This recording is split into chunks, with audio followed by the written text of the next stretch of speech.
I'm curious if you can kind of give us an idea. So there's the concept of the blended rate.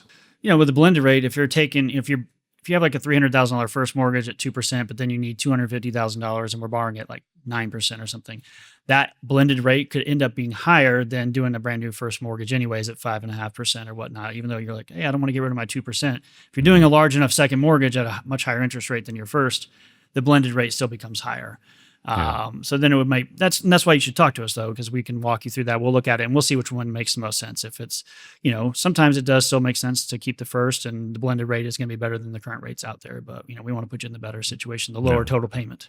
Well, and that's the part of that blended rate too, is if a person needs to refinance to pay off personal loans or credit cards, they're paying 22%, 25% on this, but their mortgage is 2%. Well, if you get them into a loan for 6.5%, 100%. They're golden. Yeah, exactly. Now that's another way to look at it. Exactly. Yeah. Like regardless of what you're paying off, credit cards are probably the worst. They're going to be in the 20s right now for most people, with what's going on here. It's expensive out there. Inflation's crazy high, but going to the gas pump, I filled up my truck the other day, $100. It's crazy. But just all that kind of stuff, it's hard to pay those off every month. Well, what we'll do is we'll combine them into one payment. The interest rate might be a little higher than your current first mortgage, but the blended rate's lower, like you said. And then you have a payment you can afford each month that you're paying off, and your credit cards are gone, or the credit card payments are gone, and your credit score improves because you're not borrowing all that utilization on your credit report, credit cards.